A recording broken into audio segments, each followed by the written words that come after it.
Thank you very much, everyone, for coming. It's our pleasure to have Rabbi Eidlitz of Los Angeles, who is here for a very important demonstration and training for bug checking.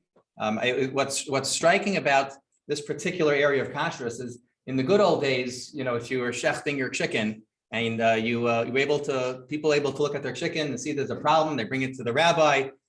People would kosher liver and learn how to salt their meats. Nowadays, everything is packaged and done for us. There's very little that we have to do in the world of kashrus except checking for hechsherim, but that there's a hechsher on the product. Checking for bugs is something that is really a skill that really still has to be done by the person preparing the food. And it's there are products which are pre-checked, but then you also have many things which are not. So this is really a skill which still remains necessary for us as a kosher eaters to acquire. And we're privileged to have Rabbi Eidlitz here, who is a world-renowned kashrus expert, not just in this topic, but maybe Rabbi Eidlitz will speak about other areas, a virtual clearinghouse of knowledge in the kashrus industry. And we're privileged to have Rabbi Eidlitz teach us today. Thank you. It's nice coming out here again. Years ago, I used to come, but that was, I think, before Las Vegas was a city. It was a town. We just had enough damage in Gemara that says that any place that doesn't have a kolo is just a town or a village and not really a city. Now, it's actually a city. Some people look at it as a different type of city. You make it a real city, Kedusha.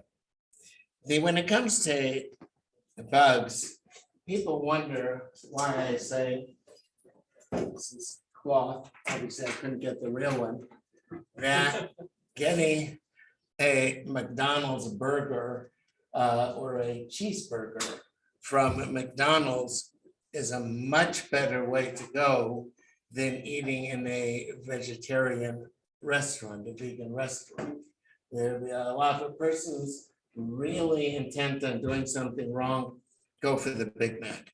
It's going to be a lot less. This is only one, sometimes two, as it says in your Dan Zion, that there's nothing wrong with mixing, is wrong with eating it, but we're allowed to mix non-kosher milk, pig's milk, with kosher meat, if for some reason one wanted to do that, like for dog food.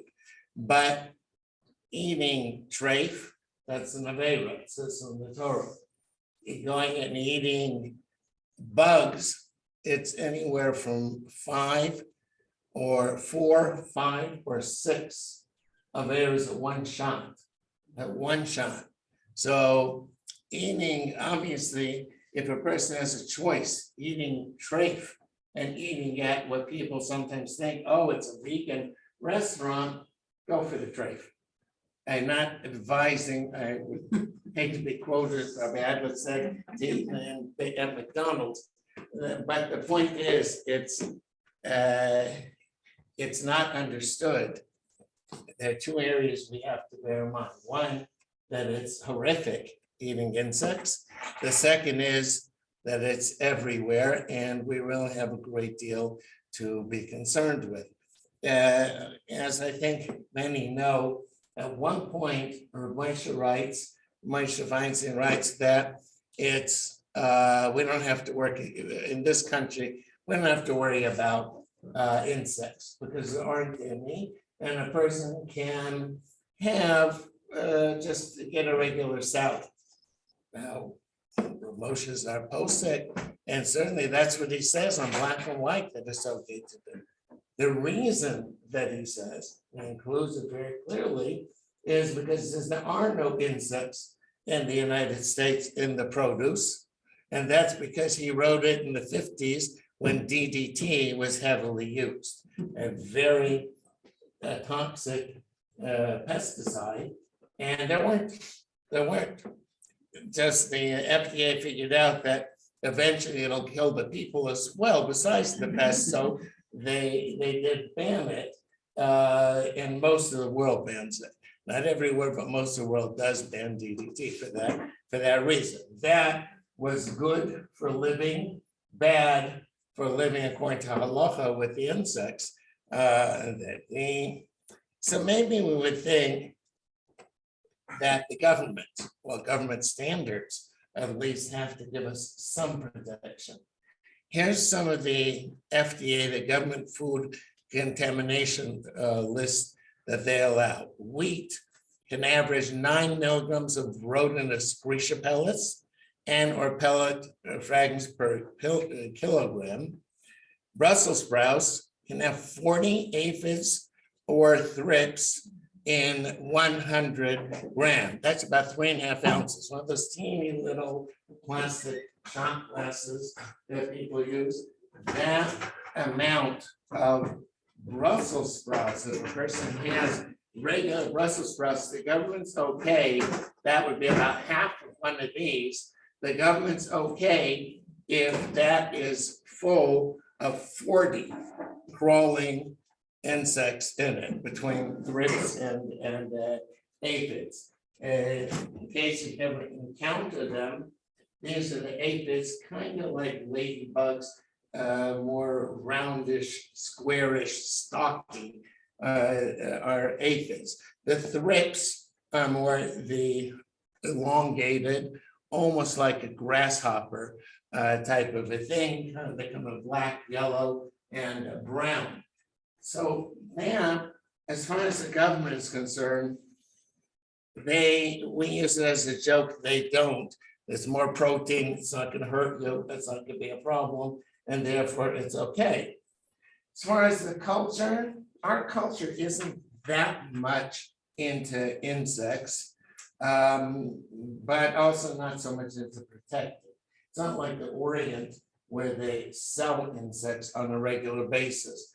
But so there's a place up the 101 Pismo Beach, which is a nice area in mid-California, Central California. And they have a company called Hot Licks that make lollipops. And this is what's in the lollipop.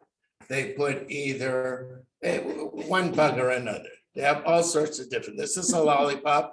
There's usually, when I passed it, there's a line to get what a person wants in this. So, yes, people are having it. Used to be that it was bravado. People would have a shot of tequila. And good tequila had a worm in it. You can find it in all of our stores. Now it's not as common, but still there in liquor stores. There's a big worm or caterpillar larva on the bottom. The reason is because Mexicans were known for adulterating their tequila. To show that it's pure tequila, they would put one of these in as soon as they made it. And if it was preserved on the bottom, then that must be pure alcohol. That's why it preserved it. And then the thing to do would be at a bar, you would be the last person to get the last shot and then drink that caterpillar larva or the worm, whatever it was that they decided to use. So there's a certain tolerance far beyond what we have. And again, when the Torah said Kosherquest, it talks about all sorts of different creepy crawly things, some in the water, some in the air, of course, when we're flying insects, and those that are on the ground. It's tricky because the Gemara learns and the halacha is it has to be creepy crawly. It has to be sheretz al haaretz. So in theory, if something grows on the tree, then, and it never was sheretz al haaretz, it never came out, it's a kosher worm. You could have a kosher worm like that. But obviously that's very tricky because once it goes and pokes its head out, then already it becomes 4 different averas to eat it. One of my daughters used to have the house she was renting in Lakewood, a pear tree. Every pear had what looked like at least 30 worms and wormholes and worms coming out, wild pears. And so we have pears and apples and so on that can be wormy. Do we have to check them? No, but that's because of a different reason. We fortunately go, as Gemara says, Lo nitna Torah l'malach ve'asharis. They lost. When Moshe Rabbeinu went up to Shemayim, he got the Torah for humanity and not for angels, not for malachim.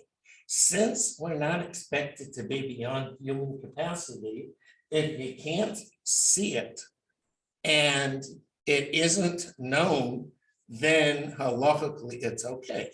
So in theory and in practice, we have to group what is it that we're looking at that's an issue. When is it and when isn't it? If it's, and that goes by the season, that goes by the country, that goes by the producer, that goes by whoever you're buying from. When I want to get buggy things, I go to the 99-cent store. I went to get these strawberries, you get strawberries now. I have a few over here, this one at the 99-cent store.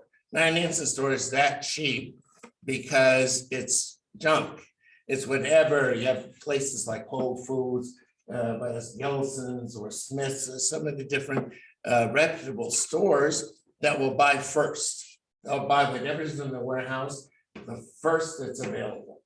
Then you have those that will buy seconds and thirds, and whatever nobody wants will go to these clearing places, the places that actually don't specialize in it, like the 99-cent store, dollar store, any of these cheap stores. They're cheap because they bought junk. They bought, no one wants it. So they may pay 4, 5, 6 cents on it. The producer's happy to get something and clear it out of the warehouse, but that's almost always going to be budget. So the first thing to do whenever we want to prevent insects in what we're eating is to spend the money on it. Otherwise, don't bother. That's really the first thing to do. The second thing is to know, where do I live? Arizona, Nevada, even Southern California, and parts of Texas are sure not Lakewood, New Jersey, and Passaic and New York. That's when strawberries, for instance, most of the 76% of all of the produce is coming from Central California, from up around Modesto and that whole area. When it gets to these places, it comes in a 18-wheeler and it's delivered, usually within a day. Might be a day and a half, but usually within a day it's there. When it goes to the East Coast, same thing. It's going to go in an 18-wheeler. Now they have to leave it open because if they close it, it's going to get mushy and it'll be bad. You can't sell it. So what they'll do is they'll leave the 18-wheeler open. When they're going through Alabama, they're going through Kentucky, and it's humid, and there's bugs. They just keep on attracting and attracting and attracting more bugs. By the time it gets there, then it's really full. So sometimes you might hear from someone in the East who's saying, oh, we don't eat X because it's always full of bugs. Okay, so come west and then you can eat it. But then sometimes they're surprised. They'll come and say, oh, people are actually serving this. Yeah, because it's different. It is different. Almost 90% of the strawberries come from Oxnard, California. Well, that's a very short hop to places like this. It's a long ways to get it to the east. And that's where we have to know where it's coming from. The second thing is, what's the season? Sometimes in the summer season, there's going to be a number of bugs that get around, but not during the winter seasons when we don't have so many insects. So again, we have to know what it is that we're looking at before we start looking at it. Insects, unfortunately, affect us everywhere. Some of the unusual, I'll get to the regular that we do. The first thing is we should always be familiar, and I particularly like the Star K site I've given over here. I've made copies. Anyone can take whatever is here. These are copies of all those things that don't need checking, things like bananas and whatever, that there's no point because that I'll get into is not really an issue. Those things that need rinsing, those that need washing, and those that need severe, and those that we just don't bother with. There is nothing that HaKadosh Baruch Hu made that we can't eat. Nothing. There's certainly, we can, but is it worth it? That's the question. Is it really worth eating everything? And again, as I mentioned, it's different areas. When you're talking about New York, specifically New York, not New Jersey and not Pennsylvania, but New York, then water is an issue. Water is an issue. New York has in the reservoirs, New York has supposedly the best tasting water in the United States out of the tap. They're absolutely the best tasting. Why is it tasting so good? Because they don't have a lot of junk in it. What happened to it? They have bottom feeders who are eating it in their reservoirs. They're called cocoa pods. Cocoa pods are little, small things that look like shrimp, and they are by the millions in every New York reservoir. They will not strain it much, and because they like it, because they like having the best water. If you look at it and you take a glass and you look through it, you'll see dots. That a few years ago, Rabbi Belskel Shalom and a number of posting we're dealing with, not that long ago. What do you do in New York? Water is a necessary component. What are you going to do with it? So what they did was they put on the restaurants, all the places, Nashgacha, people in their homes, a 500 micron filter. That means it is more than this. It is thinner than this, and the water goes through it. That's the only way most of them are willing to drink water. Some rely, and Rabbi Belsky, Shalom, and others felt this way, that the cocoa pods are too small to see. That's not narrow enough. Again, we come back to that rule. It wasn't given to malachim, to angels. And therefore, we're not expected to have microscopic vision. We're not expected to see. Oh, but I could see it if I use this, if I use a loop, I can see it. That doesn't count. That doesn't count.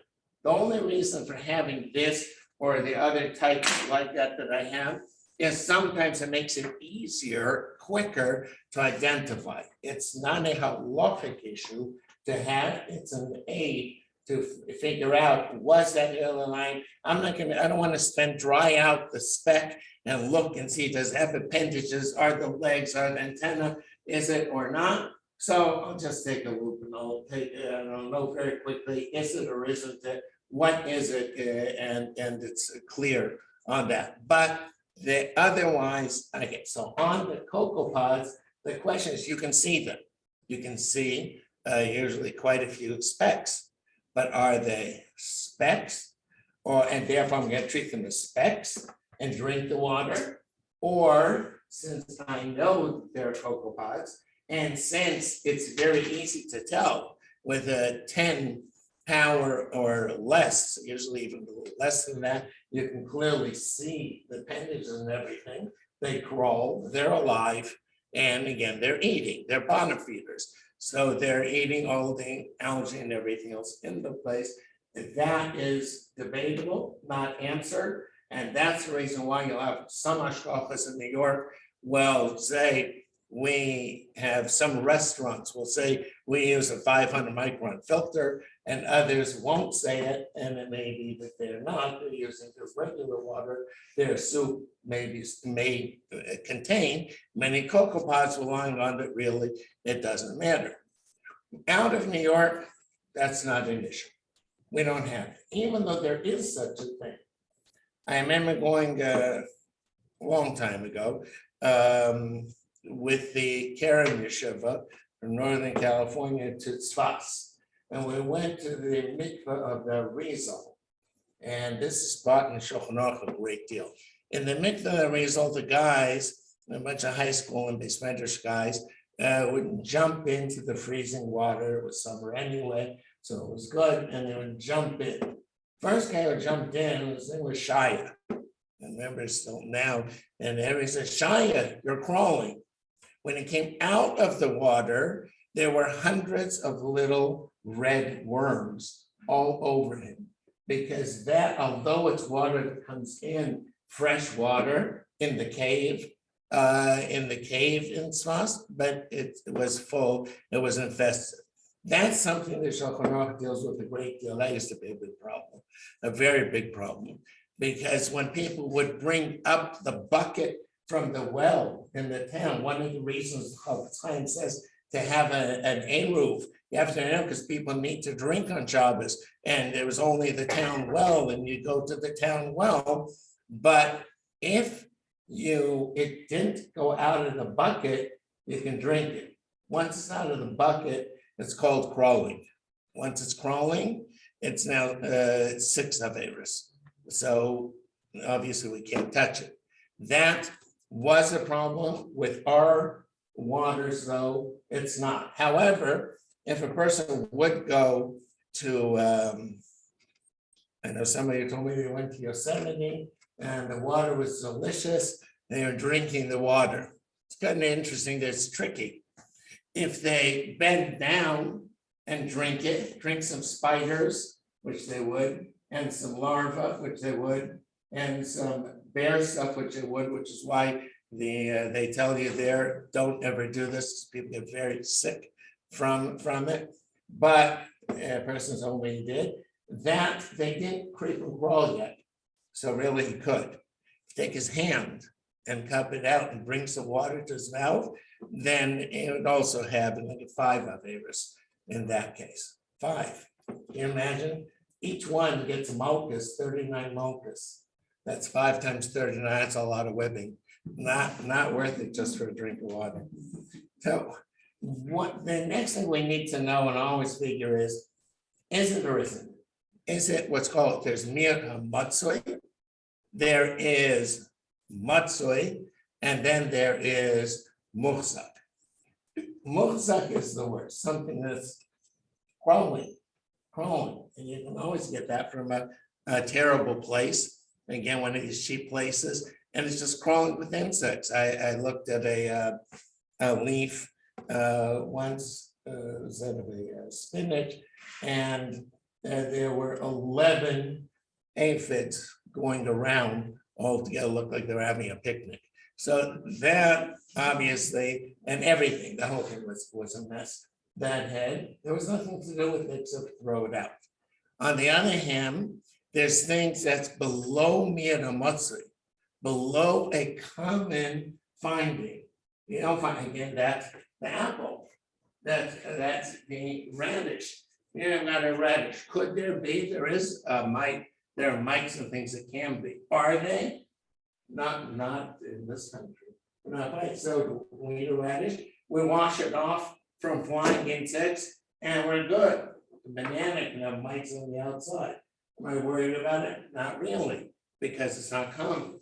A pineapple was found a couple of years ago that on the outside, it's full of mites.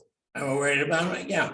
So people, and now you'll find even at fancy functions that it will be a peeled pineapple and not a full pineapple. Used to be for decorative reasons, a regular pineapple we put out. No, now people are worried about that being common. Roses, flowers that you put in, edible flowers. They sell it, every supermarket carries them. Edible flowers, they're pretty, put them around, maybe it's a simcha, and you put them around a tray, around the chopped liver, and completely around, very pretty. Problem is, I haven't yet, doesn't mean it doesn't exist. I haven't found a box in a supermarket that was not infested, ever, anywhere. Every one that I have found it to be muhsak b'kaloi, guaranteed to have little things hopping around and crawling on it. So there a person would have, it's just flowers, it's just decorative. Yeah, but those things jump into the food and therefore would be quite problematic. Onions of this type, again, not an issue. We don't have in this country where there is such a thing, a boring type of a weevil. We don't have it, so we're not going to be concerned about it. On the other hand, with artichokes, we have a choice. The place where artichokes have been found, let's say asparagus, I'll get to artichokes in a second. Where asparagus is under these triangles, under the triangles here. This is where they reside, a little black bug. The simplest thing to do, it doesn't affect much, is just go ahead and very gently peel it away. And if you peel them away, then they're gone. Once you peel them away, they're okay. These as well, the tips, the florets also have under it. And therefore, what most people do is they'll just, you could check them and take them off, or just cut off the florets, take this off, take the triangles off, and it's good. There's another way that costs more, and that's if one gets the white ones. They sell, most every good store sells not the green, but the white ones. White, for whatever reason, puts out a smell that bugs hate. There are no bugs that ever go in the white ones. And therefore, they just take a rinse to make sure there's no flies or something on it, just a quick rinse. And those are perfectly fine. There's other bugs. This is red. There's red E120, carmine, cochineal. This one is not. This is a kosher one. This is an OU one. But the difference is this will say that it has red number 40. That's an artificial red. Red is a strong color. If you buy a fruit cocktail in particular is hard to find with hashgacha, harder to find. The reason is that dye number 40 bleeds. It bleeds. It's good. And made these things all look, the cherries all look like the same uniform red, which they're not. They weren't, they're pale red, and now they're made a nice bright the way we expect them. But that's because they're in a jar by themselves. Put them into a fruit cocktail, they start bleeding into the pineapple and whatever else is in there, and makes a mess. So there's a better one. The one that's natural, that's what's called in the industry carmine, because a cochineal bug in Argentina and in Brazil that bores into a tree. You take it out with the sap, boil it, and you get a bright red. They used to use it, some still use it for painting, that it's so bright. That doesn't bleed. That one doesn't bleed. That's bug juice. It's 100% bug juice. So you'll find a number of those things that they say contains carmine. They're not going to say it contains bugs. It's just not our culture. So instead they'll say it contains carmine, figuring correctly. Most people don't know what carmine is, and will get it anyway. But that definitely is something that we have to be careful. It's used soft drinks, candies, jellos, yogurt, maraschino cherries a great deal, and lipstick. Those are the primary uses of it. We know that when we come to these types of berries, raspberries, blackberries, the red or the black ones, the kosher establishments, the restaurants won't use it. They don't use it because it's too hard to check, not because it's impossible to check. It's possible, but when we wash some stuff in soap, we'll use soap, which soap, by the way, there's nothing better than soap.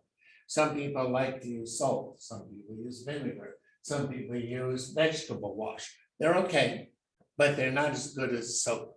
The thing about soap is many of the insects have a sticky substance to stick on to the vegetable or the fruit.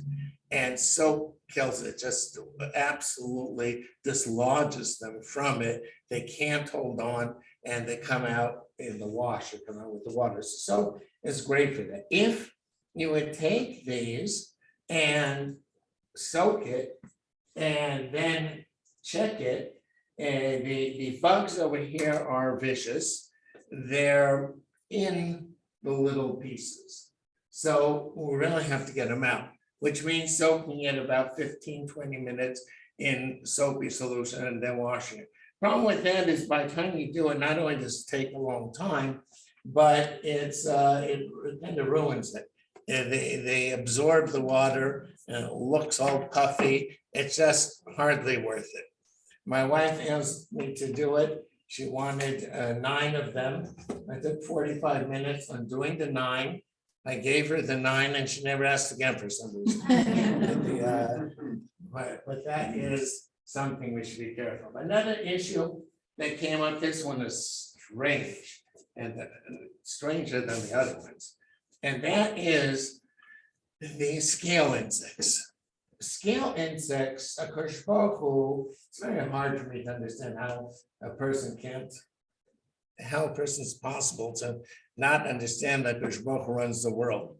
It takes a God to run this world. It's just by looking at nature. It's so strange. These, I don't know if you can see from there, this tangerine has a whole bunch of dots on it, little things on it. This orange only had 2 on it. This one probably has 30 at least, or 40. If you want, you can pass it around, take a look, and you'll see what I mean on those dots. What are those dots? It's something called a scale insect. Scale insect, like I warned you, is very unusual. It's a flying insect that flies, and it can't fly on its own, but a female is blown in the wind and lands on the citrus. When it lands on the citrus, takes a proboscis, it takes a dart into it to live. Then it doesn't need its legs anymore because till now it was crawling to get where it needed to be. So it dumps the legs. From the thigh down, it's only half. It's half of the scale. Now that half is left, then it will stay there until it mates with a male that flies in, and then the male dies right away. And so this is the way. They don't go inside, they go on the peel. They do not go inside, which means there's 2 things to recognize. One, if you're getting an orange to eat, it's going to be pretty clean, almost completely clean, because the sellers recognize we don't want a bunch of those dots on it, so they don't usually sell it like that. They instead usually will clean it wet. Now, if you look at Florida, California oranges are used for eating, navel. The Florida oranges are used for juicing. Those have a thin skin, not like the navel, and often it's found to be 7 to 8 is the average on them. Some of them will have many more, some a little bit less, but the average is 7 or 8 scale insects on it. The scale insect lands on it, makes a waxy coating over it, and lives there. The waxy coating is there to protect it for the rest of its time until it dumps and a new one is there instead of it. So this isn't a problem eating a tangerine, eating an orange, because we'll get rid of it. It's a problem with orange juice. And that became the scandal, the upheaval a few years ago, not long ago, of Tropicana oranges. Apparently, Tropicana has the most scale. Tropicana is reliably certified to Circle K, has the most scale insects of any of the orange juices. And there's a reason for that.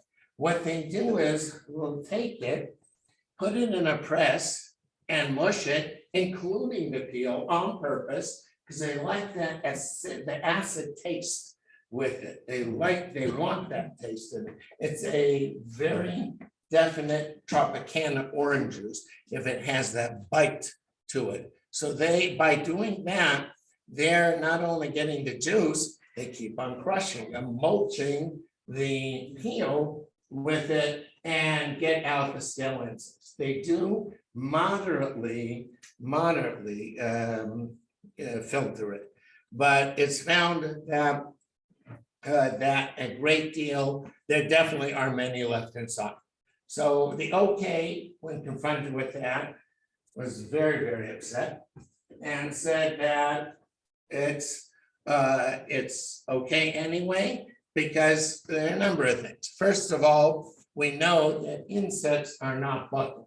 An insect, if you have an insect in something, it does not become a mold. If we put if there's a little bit by accident of pig in a cholent, the cholent is 100% kosher. It'll become a nulled in 60. It is, if it doesn't give it flavoring, it's fine, and it should be. But if there's an insect, that's a whole piece. That's a whole thing. Whole things are too important and not buttal. That's the way the halacha works. They're not annulled in 60 or generally in any amount. They are overpowered, but not annulled. I'll try and get to that in a second. So here the question is this a whole scale insect in the oranges? Are they whole? Well, they dropped. It's only the females. They dropped the lower half of the body. They're half. So is that a new way for a scale insect to live? Because now it lives out its time like that, or not? Or is that not the way to live? So that's debated in halacha. The OK still takes a strong position that most people who keep kosher follow, which is that it is not. It's hard to see. As you can see on this, if you would be looking at it with this, with a 10 power loop, you would see the scalens. You would see what looks like either a crab or an aphid. It's long, curved, and you would see the waxy top on it very clearly. So is that, but again, Torah wasn't given to angels. So therefore, is it kosher? The OK and most cautious agencies, the OU and so on, take the position that it's fine. There are some places that strain their orange juice. There are some people who won't and will do it, but again, that's a particular way of looking at it. If a person has flour, yeah. If it was crushed in there and not whole anyway, and you couldn't even really detect that it was an insect, would that make it? So then you bring up a very good thing, and let me elaborate on that. Crushed is not whole. Even if I would say half a scale insect is now a whole new way of living, but it's still not, if I crush it and I put it in there. So the question was, is it being crushed in it, or is it cushioned with the liquid and not crushing them? But it probably is. And then there's another question, and that probably has a good answer to it. And that is, let's just say, I don't know if there is right now in the area, if anybody's doing nice fresh drinks of maybe kale and celery and some other things to do, and they're emulsifying it, they're putting it in a blender and eating it, or maybe someone wants to do that at home. So the halacha is, on the one hand,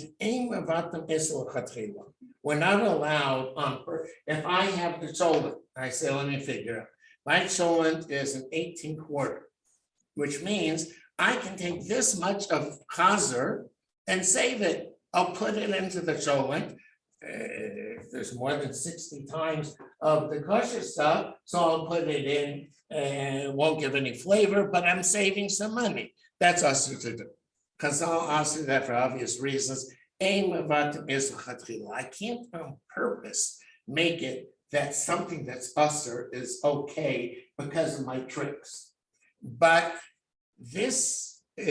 so therefore I couldn't go to Jamba Juice and tell them they have kale and they have spinach and they have other things, and I want it to now be put into a blender for me. So what I'm saying really is get rid of the bugs. Go ahead and crush the bugs. I'll take the bugs because you're gonna crush them for me. That's totally us. Tropicana doesn't do it for us. Tropicana exists much larger than for the Jewish community throughout the country. They're doing it for the overall people who buy Tropicana. So therefore, they're not restricted with Ein Mavatim Yisrael Chatchila. They're not restricted by the fact that you can't go ahead and annul these things and crush them, or they can do what they want. So that's the reason why most feel, even if there are scale insects, they'll be crushed and they're okay, and your premise does hold in this case. What about frozen berries? To use in a shake, like in a blended? Oh, so I'm glad you brought that up. Frozen berries is that we, again, would not eat these different types of berries, and some people don't want to take the time for the strawberries, but they want to make a good mix of things. They'll make a healthy drink like that. So then it depends. If it's, when we say imavatim isachatchila, that's because I know it's issa. I know there's a bunch of bugs there. What if it's, again, the first level, that it is below miyaramadzli? It's less than a commonality of finding bugs in there. That's not common. Yeah, what we, by the way, the posting generally feel that's 10%. It's debated 10% overall, 10% of the time you find, but most say anything under, if you examine 100 pieces of the berries and you find 9 of them that have infestation, that's below miyaramadzli, and you can now, but you can't eat them because there's still the 9 that you know that could be in there. But you can emulsify them, you can blend them. So any berry can be blended for a drink? So any berry that's, I am cautious, I'm always afraid of that word, because Does this, it need to have sugar? but no, absolutely not. It gains nothing from it. There's another thing, there's an advantage to what your case. The other advantage is when, I don't know if you've ever seen farmers, I always feel bad for them, they're working very hard, bent over in the field, picking strawberries, picking the berries, and so on. When they do this, they put it into a container, into a flat, and then it's taken to market. Then, as I mentioned, it's taken to market, processed, weighed, sorted, size things, and then it's eventually sold in the fresh department, sent somewhere else, and so on. Frozen is great. Frozen's the best. What they do with frozen, they take it, and from the workers, there's a washer, an agitator in the field. They put it in there that cleans it. Then there's another big machine that packs it, and then it's taken into freezers to freeze and stuff like that. The cleanest produce is frozen. That's without a doubt. That's factual. By the way, it's also the healthiest. It's counterintuitive with oh no, fresh. Fresh means it's about 2 weeks old, whereas frozen means that within a day and often within hours, it was already captured the nutrients in it, the vitamins in it, and sent into the freezer where it's not going to lose any. So it is also the healthiest. Does that include, you mentioned Brussels sprouts as being frozen Brussels sprouts, you say are? That will not include the Brussels sprouts, unfortunately. Brussels sprouts, yeah, and for good cause.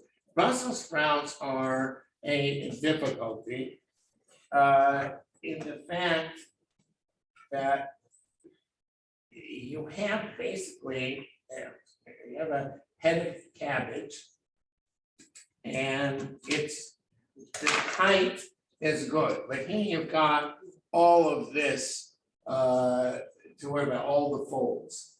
So this one happens to be looking pretty good, but the only way, and I saw I was at a wedding and it was under good hashgacha, and on the side, there was potatoes, the meat, and then there was a pile of these little leaves. So I asked the Mashiach, what is this? This Brussels sprouts. The people insisted they must have Brussels sprouts, but you can't check Brussels sprouts normally unless you take it apart and you check all the leaves. So they took it apart and checked all the leaves. And they took these little things, and each person got a pile of little leaves. And I really hope it made somebody happy because they worked very hard on that. Yeah. So Bodek sells Brussels sprouts. Oh. What's the deal with Bodek? And also That's, frozen vegetables. Years and years ago, they said that if you flash freeze it, the bug explodes, and therefore it's not shelling, and therefore it's not a problem. And then you have to know you only have to buy Bodek, which is so much more expensive. So, I mean, you can go to Costco and get frozen broccoli, but we can't use that, or can we? So what's the deal? Okay, both good questions. Wow. Yes, the question is, if I could rephrase, does freezing kill the bugs, remove the bugs?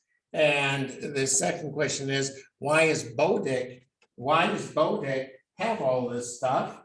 And besides the double, triple the price, but what else are they doing that makes it worth my while to buy Bodek, Positive, any one of those kosher, Hamish companies? Why would I get that? And the answer is that there was a thought, and the reason you said and then was accurate. It was first thought by one of the major conscious agencies that freezing kills the bugs, and was found that it does, but it will also kill the produce. It has to be frozen, not refrigerator, not freezer temperature, it has to be well below zero, and it would then hurt the produce. So what were they doing? And even when they did, they found most of the time the bugs stayed there. They say now we're eating frozen bugs. But frozen, the hope was that it would break the bug, but it doesn't always, it freezes it generally as it is. So what's happening then with Bodek? What's Bodek and these other kosher companies that seems to be impossible, but they're doing? They're not growing bugs. They're spending a ton of money, mostly in Mexico, to do without bugs. It's all in sealed greenhouses. They take the eucalyptus, don't allow eucalyptus to attract bugs. They pools of water, all filled in, not allowed, they can't have it around there. Completely enclose the produce as it's growing in these houses, and then they go. So they are spending a bunch of money on it. Does that justify the cost? I have no way of knowing. But can say the reason it's in Mexico is because this is labor intensive, and they need the cheap labor. So if they grew it in China like everybody else is expected to do, it probably be even cheaper. But in any case, it is very labor intensive. That's the reason you find those things that say, which bring us to another point. Many conscious agencies, unfortunately, will say, give hashgacha on bag X, Y, and Z, lettuce, romaine, something. And when you ask them, or if you look in back in Hebrew or in Yiddish, they will say you have to check for bugs. So when you come, well, what are you giving the hashgacha on? The hashgacha is that there's no pig. Well, I see there's no pig. That's the hashgacha. So really, it's a sham. It's a well-paying job, but that doesn't work. But the star K, when they put the hashgacha on, they mean it. That means eat it. So when you might find Dole or somebody else from Everfresh, they make some runs, they make a few different people. You might find in the supermarket a bag in your left hand with the star K. On the right hand, the same thing. There's no star K. They have women, they have over 25 mashgichot, women who are checking. They found the women, like Ramesh insinuated in Russia, are better at, more patient at it than men. And they have them checking in the plant bags. And if you look at the hashgacha, you'll find it's not nice. It is ink jetted on, because they can't put it on until these ladies have checked and found that this group, again, of course, Dole and all these guys get it from hundreds of farmers. So that today, that produce from farmer X is okay, so they'll put on it. The next guy who didn't empty water troughs around and so on, and has different larvae growing nearby, they won't. So that's the way some, the OV, which hopefully you're familiar, the OV is not the OV anymore. The OV was always like the OU with an O and a V in it. And then the vegans stole it. And they are all over the place, they're putting an OV, sometimes square, often so they gave up. They couldn't fight them. So instead they made a new symbol where it is OVK. It's a O with a V sticking in, almost like a check, and a K to the right of that. That's a new symbol. Nothing changed. They are a reliable agency, but they did have to change to the OVK. And often people contact me, who is this new agency OVK? They're not new, but they did have to rebrand. That's about of St. Louis, I believe, OV. Yeah, that's right. They're quite good. Yeah, When you say wash with soap, yeah. is there a particular type of soap, and how do you wash the soap? I mean, does the soap end up in the food? Oh, yes, so what you do is you'll take this and put just a couple of drops in there, a few drops into the water. Then take something that needs good washing. Now, iceberg lettuce is something that many feel doesn't need washing or only needs rinsing. Iceberg lettuce is flat. Anything else of an open leaf, certainly romaine and the like, has so many crinkles to it that it's hard. Now, if you get something like Andy Boy, you're looking at a much better chance of it being good. And again, I'm aware there's no hashgacha, doesn't need it, but what they did do is they did a good wash. Ready Pack, the Ready Pack company, I watched them a few times do it. They do 6 washes, 6. It goes through on a roller coaster. They bump it, they sway it, they twirl it, and all of this is water. But the problem is, as anyone who cooks knows, when you do this, you're starting to allow it to oxidize. Now it will start oxidizing, it's going to turn brown. It won't turn brown while we're sitting here, it'll turn brown a little later today because it's getting the air, and that sealed area will now oxidize. People don't like that. It says it's old. So they really don't want to do that. That's what they're balancing. All of these companies who wash it are balancing being able to make it look appetizing, appealing to people, and yet clean it. Americans in general don't want bugs. I saw someone sent me a picture of a little frog that was inside a bag of pre-washed lettuce. And so it's definitely possible to get in this. So here we have, though, this, well, I know there's a bug that was here because that didn't happen by itself. I can look and see where I see the holes over here on top. That means that a bug was traveling here. Is the bug still there? That's what we got to determine. But was there a bug? Well, obviously there was. There's a lot of holes in this. Now this is a crinkly one. It's not so smooth.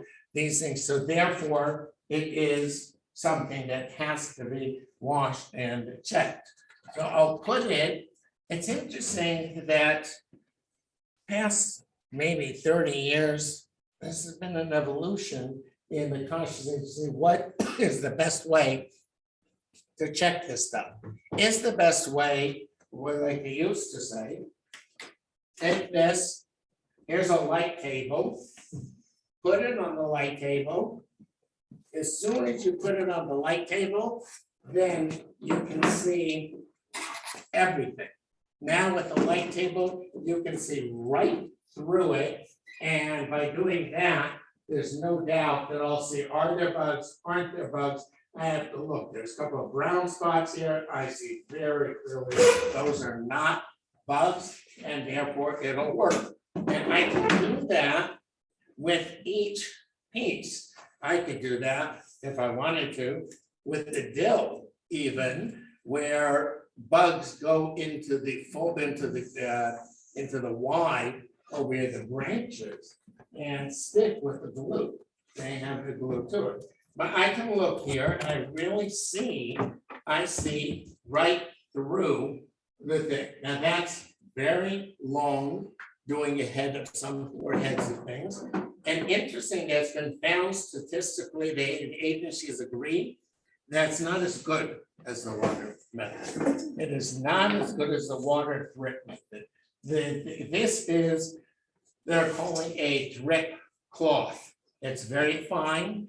Truth is that a t-shirt would work if a person doesn't have some. I always order the Starcade, RCC, a number of places send it out. Light bulbs is a great thing to have because again, it tells you through and through on things of this type, leafy things, what's going on and how to see. It is really good if you want to know, okay, this head, is it a good one or not? Now, of course, the closer I get to the middle, then I'm gonna get like an Andy board. Now I'm gonna get, these things look better, they're much cleaner. We don't find the holes going all the way around it. These are holes. There's no bugs haven't been in. This one has one hole that a bug was in. That's it, and a very small one. So then I could, if I want, and say I don't want to get it wet, I could put it down over here, take a look and see, oh, there's no bugs there. And that's it, and use it. Sometimes when you have something that you want to use, you don't want to get wet, that's the way to go. Certainly on things like this that are a kale. Kale is notorious for aphids. So I could try and flatten this out and put it here, but what I just did isn't working. There are parts of it, they're too far from it to really see, which means I'm gonna have to take it bit by bit, probably take about 10 minutes to check this one properly, which is, again, a much faster way to do it. If I just toss it into the soapy water, and again, statistically, this is found to be superior to checking it just on the light. I need the light table. These light tables are gold. They are just, it's such a save that way that it helps us know what there is. But here, by taking the various things, but a little more, as far as which soap, it's some use dishwashing detergent because that's more edible. Some use this and then not a lot of it. And then, but when my fingers are in it now, it's a little bit slippery. A little bit, that's all you need to make it a little bit slippery. Rabbi, would you mind holding, just if somebody could hold that thing so I don't pour this on the floor. This isn't long enough. They should have been in here about 10 minutes at least and agitate lightly. And that, thank you. And then, pour behind here. And then we pour the water through here.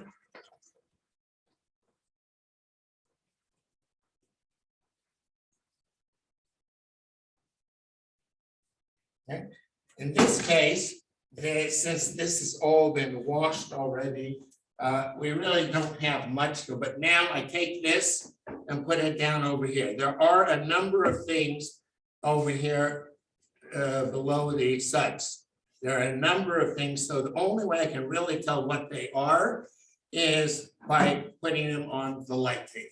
See, here's something, there's things around here. So all of this, by putting the direct cloth on the light table, then that will help me know what's going on. Thank you. So that is the most valuable, prevalent way to do it. Let's say I want to do something. If you do this, Yes. then.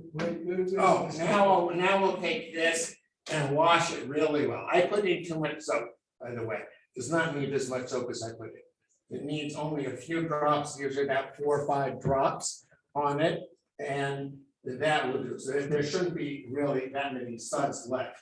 But now just put this under a faucet. If I saw that what's here is okay. If I'm not sure what I saw, then I'll take something, whatever, any sort of loop, and look at it and see, well, am I right? Because there's one black thing here, and what is that?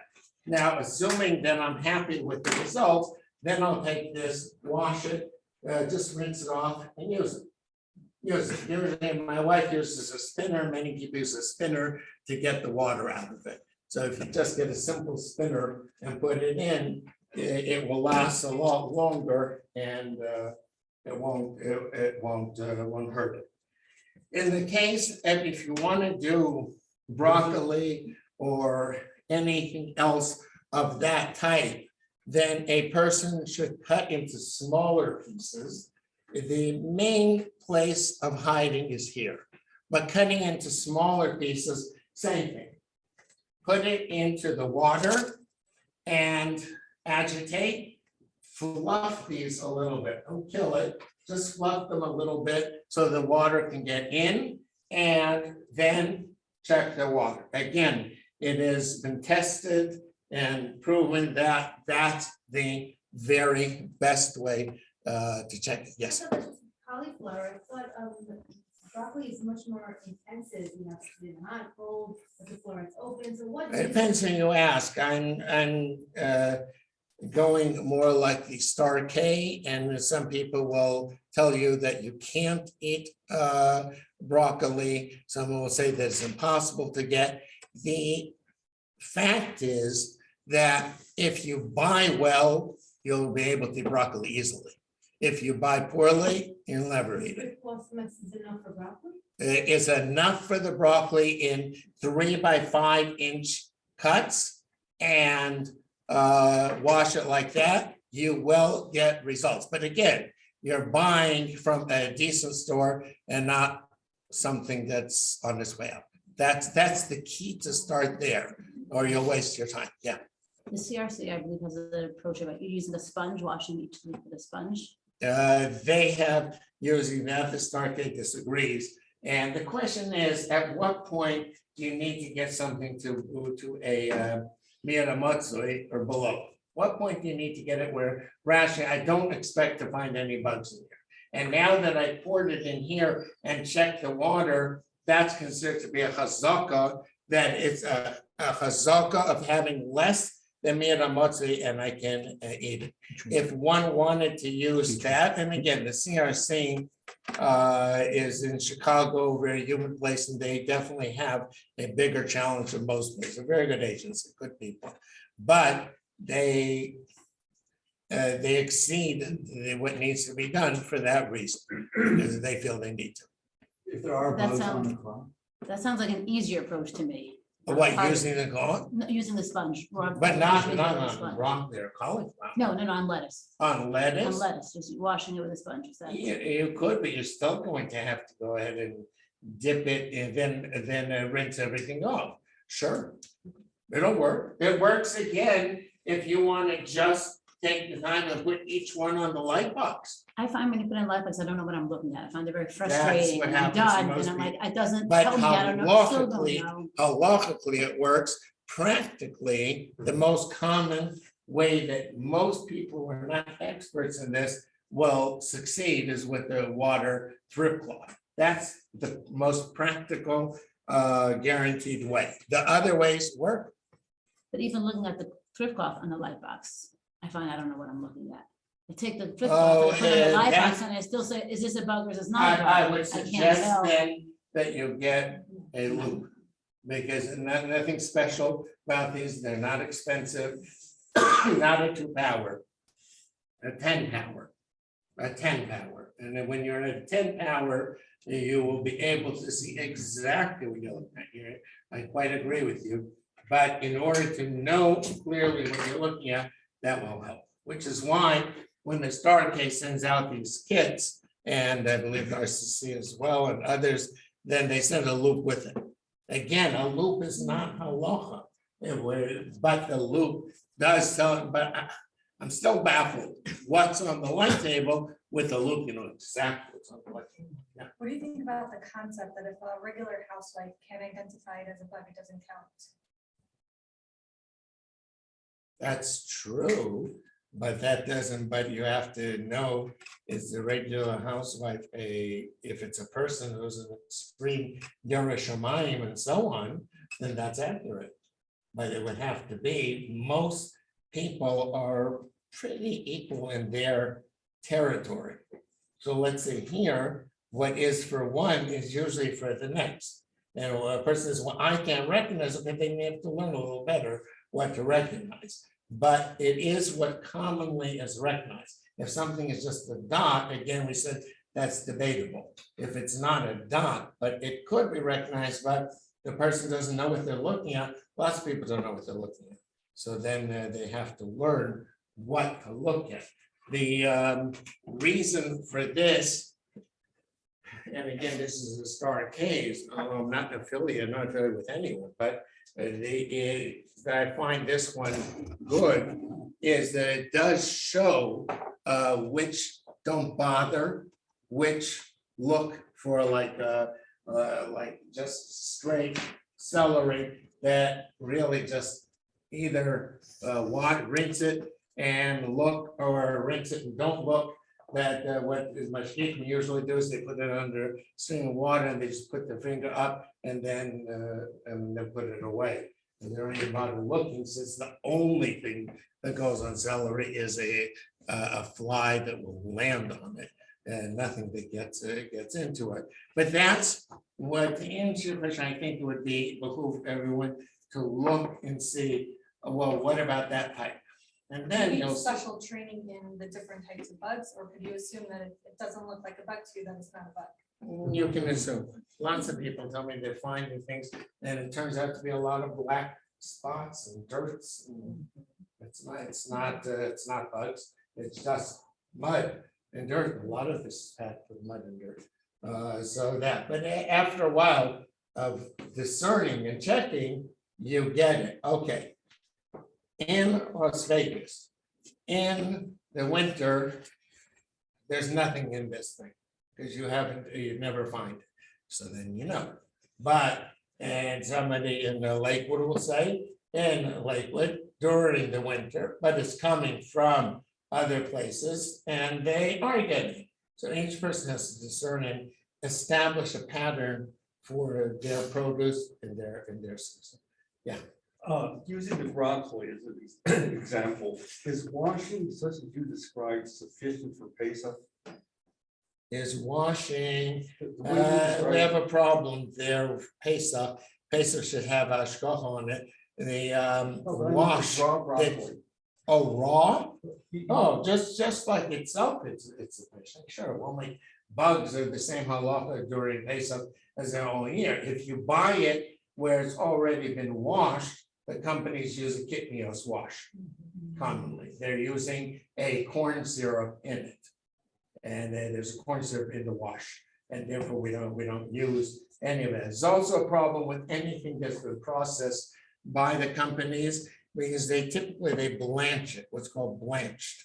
Blanching is just to get off really some of the bugs and dirt that's on it. So it's done, but it's over Yad Solet. It's done quickly in a trough that goes around full of water. And they do that trough for things like this.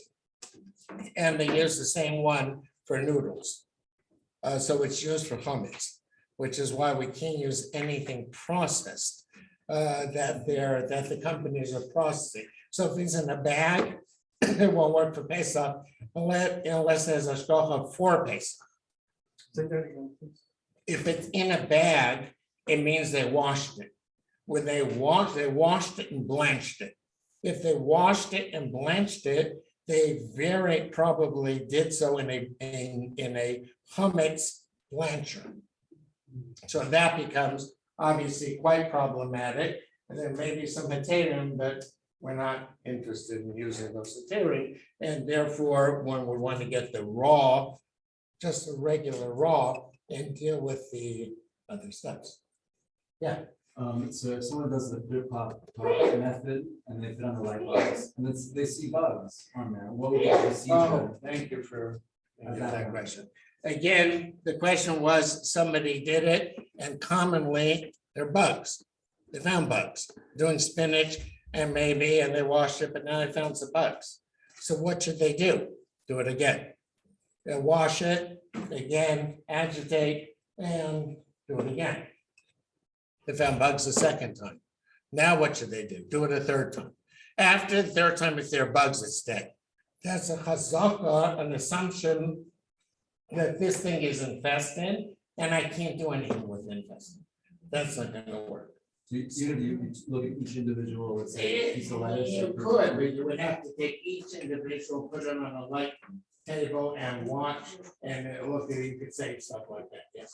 Typically, we throw it away because now it's most of it to lunch. It is so definitely to have time, but yeah, you can always see something most of the time. You can pick them out if you have an apple with 30 worms in it, you can pick all the worms out and eat the apple. Most of us won't, but if somebody needs it, yeah, definitely. So if you have a bag of fresh spinach, a big bag, you have to check every single lettuce. But can you take 3 handfuls and check each one? They And do then that, you take the zaka, yeah. the bag is okay. They do what you're saying commercially, and it does work, but it's not, it's much better to do this, to do the system. Do the water and check the whole thing. Would it work? It works at 3 different places, 3 handfuls. You establish a chazaka. Some people, especially aerosol, that's so buggy. That's so bugging. Use only, they'll only cook soup in soup socks. They'll put all the stuff, the dill and whatever into one of these so that the bugs can't come out, and yet the flavor and nutrients will come out, and that's a formula. And obviously, depending on the situation, sometimes that's the way to go. Mostly we don't have to do that. Yeah. So here is the Kroger brand, so bags of romaine lettuce and spinach that have a KORC hashkafa on it.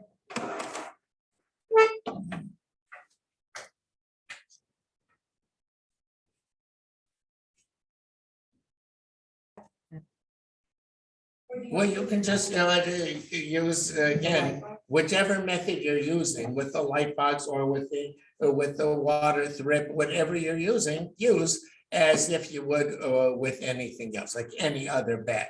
You want to see, did they make it or did? Sometimes they did. Sometimes they did. Again, what's going to happen is it depends which farmer they got it from.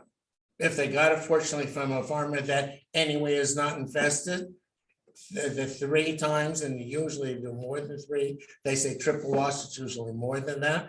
And then you could be very lucky, but who's going to do that? It's not a different hashkafa. You'll be the hashkafa. You'll be the one determining that this batch is good. How? By whichever way you determine it. Any one of these. Yeah. 2 questions, just to clarify. So frozen broccoli and cauliflower that I'm going to blend. Yeah, that's That does good. not, so that That's does not need hashkafa. Assuming frozen, frozen again is so clean that the frozen great. That's why you can blending. That's where you find in Yerushalayim and Kicker Shabbos and all over that they're blending. Where are they doing blending? They haven't checked this stuff as well. If you try to get a falafel in Yerushalayim, you'll see somebody in back with a barrel doing the witch test the Salem witch test. If it floats, then it's guilty. If it sinks, then it's innocent. So that's the way, if it floats, it means that there's a hole in it, and there's probably like a Mexican jumping bean. There's a worm in it, and it has air, and that's why it's floating. So the person will be putting it, we don't do that. We don't have that problem. They, in Yerushalayim, and people who come in touch with me from Eretz Yisrael, they say, what sifter should I use on my flour? So I say, it makes no difference. Whatever you want to use to make a cake, you don't need a sifter. In America, our flour is sifted in a way that has been proven not, we're way below the Mir HaMatzah. We're way below that level. So we don't check it. We don't need to check it. In Bnei Brak, where I used to live, they have a Bnei Brak sifter. They sneer at the Yerushalayim sifter. It's letting too much through. Either way, a person spends hours sifting. It's a very hard job, but we don't have that. Could there be something in it? Yes. Is there something in it that's found in America? The agencies all agree. One of the few things they agree with that, no, we don't have weevils or anything in our wheat that is coming out. And if there would be, it's ground so fine that it would be a bottle in any case, but generally we don't. We have to, it is an odd halacha.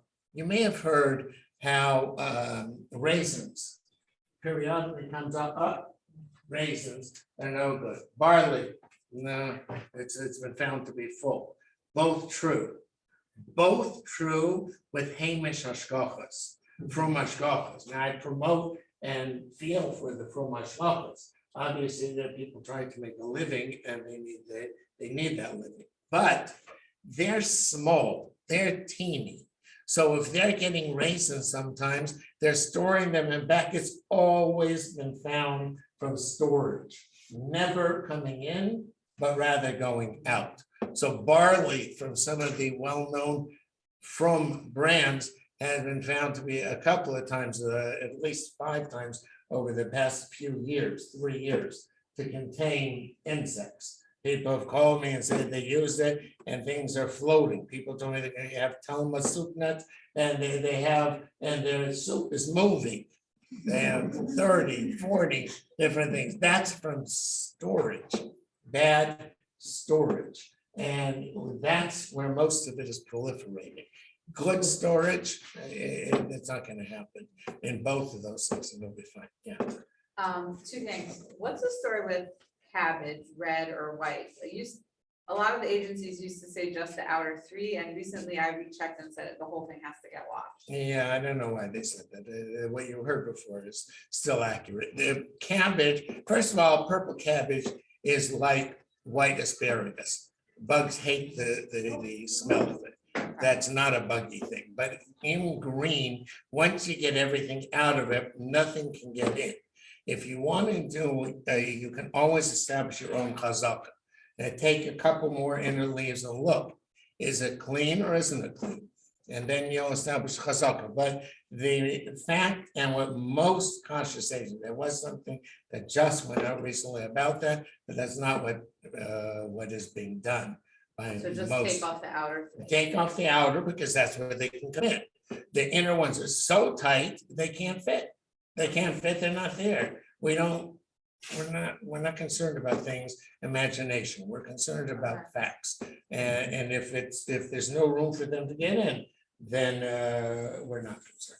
Okay, and the second thing is, how often do we have to be like checking to see if it's changed? Like the cabbage thing, I just happened to look and to recheck it. I don't have an answer because it really is situational. If the weather changed, if the growing place where they're getting it changed, let's just say that you have Kroger change their supplier. In a dramatic case years ago, for over 20 years, Kroger was selling a Crisco, their brand, with an OU. Someone called me a few years ago and said, I bought from Ralph's Kroger brand and I can't find OU. It must be a mistake, right? It's had it for over 20 years. So I called the people that I know there and I asked them, they said, no, we changed supplier. No, it's from Chazer. Now it's from Chazer. Now they get it, absolutely, they change it, they're right. That's the reason they call it Kroger. That's the reason Costco calls themselves Kirkland. There is no Kirkland, doesn't exist. The Kirkland is a brand name that they choose when they buy something to put it on different things. The reason they choose that and not call Smirnoff vodka Smirnoff and we call it a Kirkland, because if they get cheaper than Smirnoff, they're gonna buy it from someone else. And that's the way they make the money. So there, we have to worry about a name change. Oh, the best I can tell you is that periodically, when there's, you should be checking yourself if things have changed. How often, it's your logic is as good as mine. But whenever something changes, that's when you'd want to recheck. Okay, so after we finish the thrift cloth, do we have to then check a few pieces of the bowl of lettuce itself, or we're done with thrift cloth? I'm sorry, after, We finish the thrift cloth and we look at the thrift cloth, and there's nothing on it. We then have to go ahead and check the lettuce itself, like a few pieces? no. Or- Can you repeat? No, once you've taken all the pieces and you put them and you washed all the pieces, you wash the whole, an entire head. And you soaked it and you washed it and you checked a few pieces Oh, you do check a few periodically. pieces. Oh, you checked it on the light table. That's only to tell you because your eyes are not You gonna have do the it. light table and the thrift cloth, you can't do. just You don't need a light table. You can use a window. one? You have to check some. You have to check in the light. You have to check the All cloth. of it or just some? Take the cloth because you don't know, it may be full. Take the cloth and do whatever you want to do with it. Take it over to the window. If you have light, take it to wherever you have a strong light and if you can see it, and sometimes you can't see it. Besides the cloth, you also have to check the lettuce. No, You no, want to check any part of lettuce no. before or after? Again, what the sergeant is saying that they have found strongly is by checking the cloth, you supersede and exceed by what would happen by checking the Is that lettuce. the same with iceberg? Is it the same as? Iceberg is the best. Iceberg is mostly flat. And therefore, there are places like the RCC and others, and the OK that allow their restaurants to use it by just rinsing and not checking. That's a number of places have that policy. You started your talk by saying, by eating this and committing six different affairs. Yes. Other than something not kosher, what are the other 5? So if you want, you could perhaps, when you have a moment, take a look over here and it lists the psukim and the different others. Okay, that's the reason for this one. It will list in Hebrew and in English, the different averas. And a person could, this is probably a record, get a total of 234 lashes. And stuff. So that doesn't sound so good. What's that? Yeah. Yes, it will be in one concise. Okay, yes. But what about eating outside and bugs flying on your foods? Flying things, just wash them off. No, if you're eating outside, do you have to be concerned that It a bug, is you have a salad prudent, you outside? do. You do, you're putting a salad outside. What we do and what I suggest to do is they sell these types of umbrellas, the salad umbrellas that go over it and keep the insects off. Otherwise, you don't know what's gonna happen. You may have done an awful lot of work for nothing. You'll get in certain times of the year, things that just all land all over it. You don't have to worry about creepy crawly unless you see them on the table, ants and things, but we definitely have to worry about fruit flies and things like that, that definitely are. Okay, and also if you're out in the wild and you just take some spring water and put it into a cup, can you drink that spring water? Yes, after checking it. We'd have to check it, see if there's anything. Just look at, just You have your to own look. eyes, just Just look at it look. and then you can. drink Just it. look, once you look, yeah, you'll be able to There's no see. filter. So back to those bags of the triple wash already cut up lettuce. Right. Does that, the whole bag has to then be checked, or just a few pieces from the bag needs to be checked? Right. Could you Few repeat? pieces? Or the whole Right. bag? Right. It's best to check the whole bag, proper is to check the whole bag. Lahalacha, if you establish a chazaka of 3 different areas, a few pieces, it would be 3, 3, 3, really, you're okay. The reason I mentioned that is commercial places. Somebody is preparing for a banquet of 1,000 people, uses usually the chazaka because they can't do it. But it behooves someone to do better and to know clearly. It doesn't take very long, the washing. There is something else weird, since I mentioned so many strange things. Wasps. We can eat wasps as well. Well, certainly the old way of figs, the way that they propagate is that a wasp goes in, pollinates the thing from it and dies in there. And dies in. Sometimes the larva will be in there, the babies will end up grow out. Now, now they're using a lot not that way, but they are definitely still, and certainly wild figs. Somebody has a fig tree growing, definitely that's what they'll find. So the way to do that would be to see if you cut it open, then you'll see all the little pieces. You would see a dark, dead wasp or baby wasps around. And you'll find that a lot less now than 10, 15 years ago, because they're mostly doing artificial instead of letting the wasps do it. But in nature, if the wasps didn't do it, you wouldn't have any figs. When it will be impossible to grow. So that is something again to do. There's another thing that came up a few years ago, and that is worms in fish. There are places like Lakewood and others won't sell sable. They won't sell some Moroccan fish. They won't from Morocco. Sardines. There is no such thing as sardines. Sardines from Sardinia, but sardines are a small school fish. Comes from many, many parts of the world. Some of them have a parasite that goes as an Anisakis worm. That Anisakis worm can, and again, it would be science fiction if not for the fact that that's the way Kosherquest made it. Then Anisakis can either grow as a parasite in the flesh, or it can go into the intestinal tube. Now, if it went into the intestinal tract, it's treif. If it lodges in and grows as part of it, it's not. So it's just a few years ago, people found that certain parts of the world, the sardines and sable and a few other fish were being infested with the Anisakis.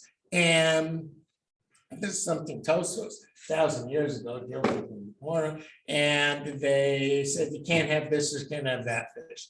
In reality, Rabbi Heinemann at the time said, well, why don't you just treat it like fruits and vegetables? Go look. If there is, there is. If there isn't, there isn't. You'll see it. It's a white worm coming out of the flesh on the 2 sides of the meat. Unlikely.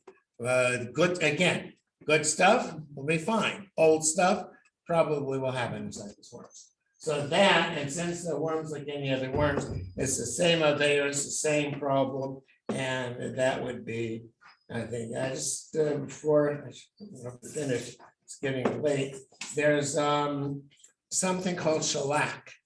Shellac. Now, shellac is an interesting thing. Shellac, I don't have any of the other ones, so I'm going to use some of the pretend ones that I keep out of wood. An apple, a shiny apple. There's a real good reason to put something on the outside. And if you look in the supermarket, you'll see it says usually carnauba wax or shellac that's on. What's shellac? Shellac is a fancy name for the cochineal insect. The cochineal is, again, one of these bugs. Now, shellac, we're used to knowing you shellac a table. You put something good from wood, you shellac a floor. Put the shellac on, that's denatured shellac. but edible shellac is put on apples and other things in order to retain the moisture of it. It's also used as, we're used to a much cleaner name, confectionery glaze. As confectionery glaze, this is used on a lot of confectionery. Reb Moshe paskins that it's kosher because of the way they do it. We know things that come out of an insect or trait, but in paskins, the way that it's made is kosher. Reb Elyashiv said that it's not. So, and there's sides to either one. Most of hashkachos we use, OK, OU, and the others use it. Do allow confectioner's glaze, but if you ever hear that comes from bugs, it does. But again, the way they make it, the post can say it's okay. You tell me. Again, I'm happy to take any questions as well on any topic. Scallions, can you spell the scallions? Yes, scallions do have sometimes something on the bottom. And the best way, the accepted way that most feel to do it is you take a knife, I'll show you in a second, just slice it down the middle and then take a look inside. And you find rarely are you gonna find, but there is no water or anything that will tell me except for slicing it. There's no other way really on this to tell. Okay, yeah. I think you said, just to clarify, the bags that have a star K, that do not. Those are bug free, correct? Okay. Those are bug free. When they have the star can, the star cases that they will stand behind.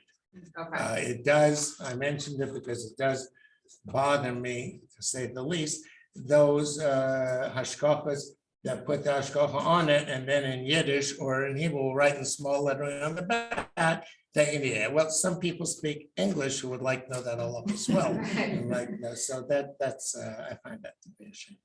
Okay. I just wanted to say also, palmolive makes it pure and clear, which is free of dyes, free of perfumes.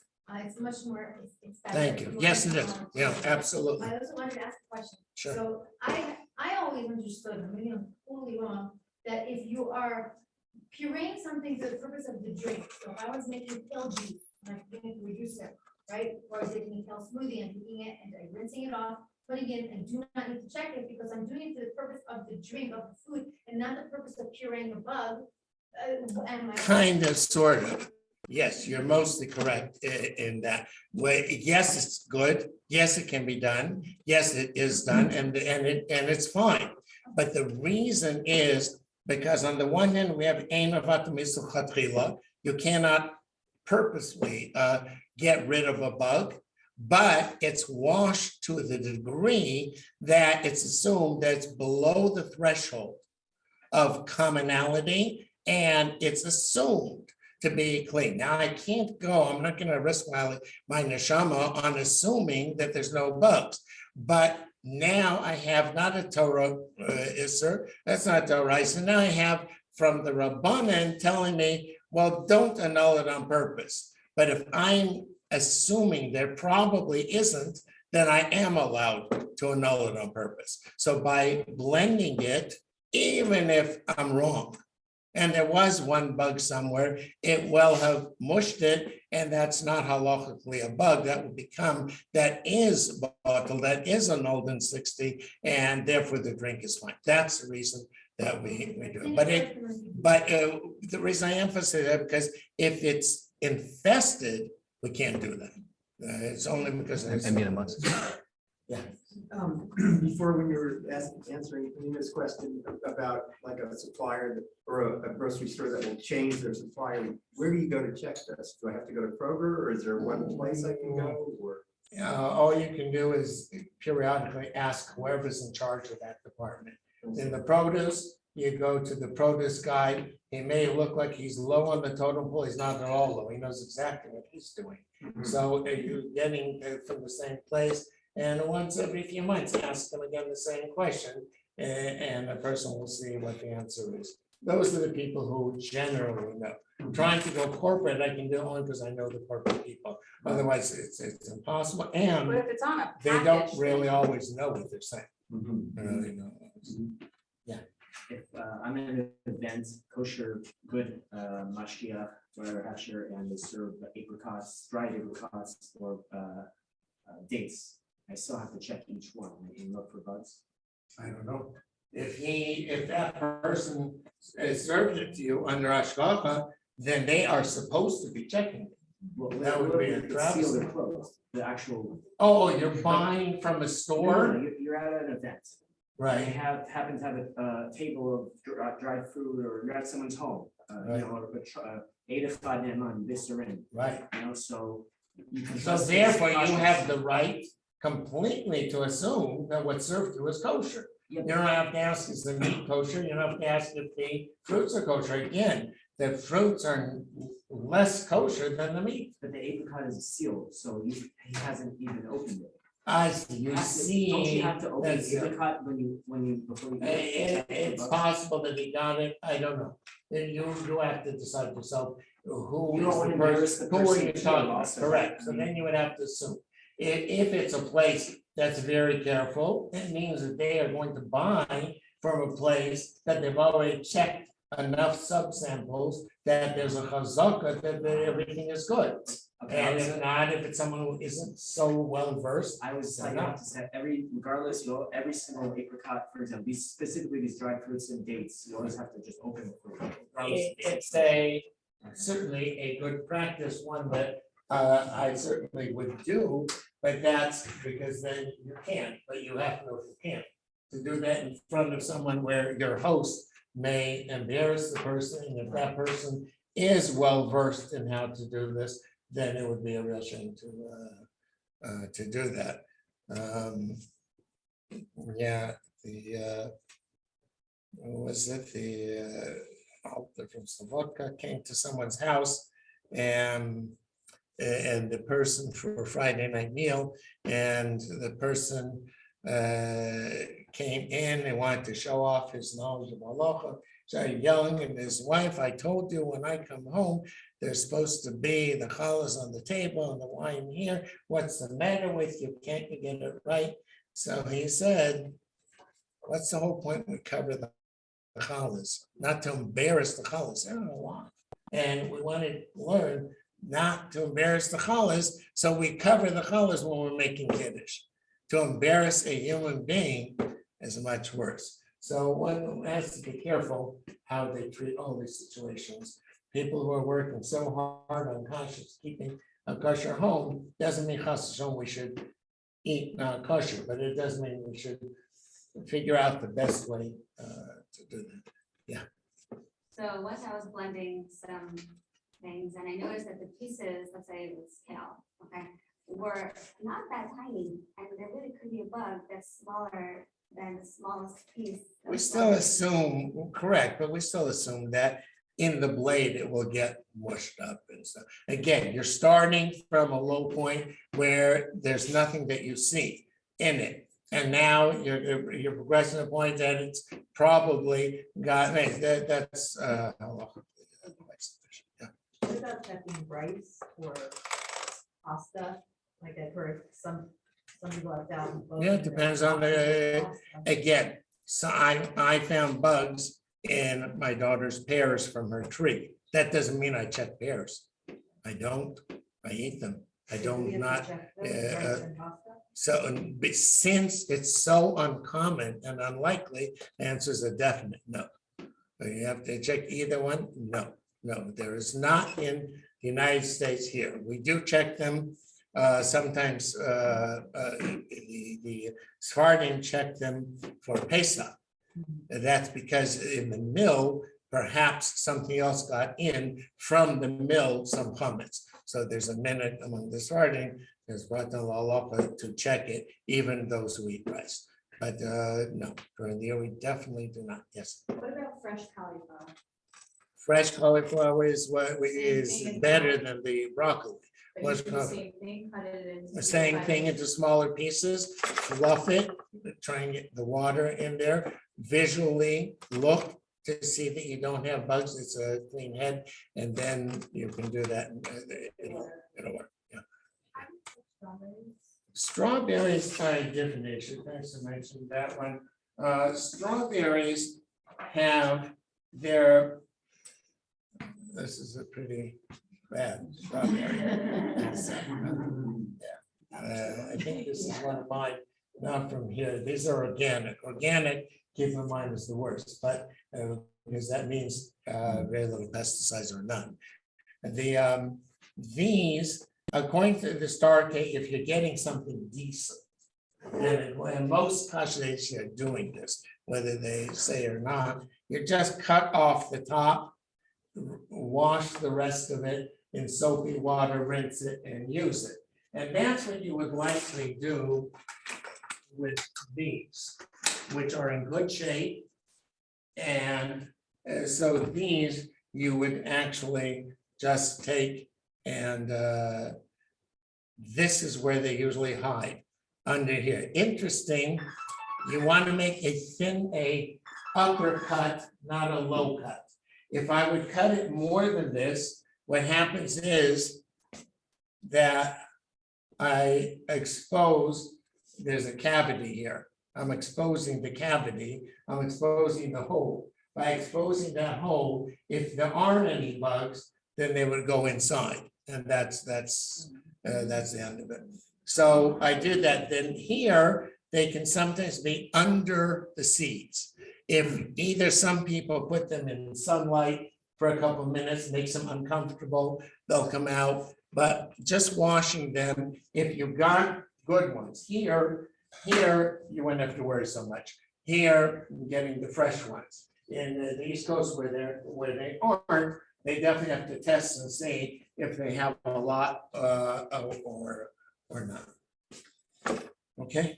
Yes. So let's say if we're looking on the CRC and they're saying something about strawberries, it's worth a phone call to find out if it applies. It is, I would suggest looking at the Star Cake, because Chicago is very reactionary to the situation they have. Okay. And often their answers and their people are regional. I would use the question the Star Cake rather and ask them, you know, much more global. Star Cake is literally global. I think you'll find a better answers. Okay, please help yourselves Thank to you so whatever much. is here. And you can text.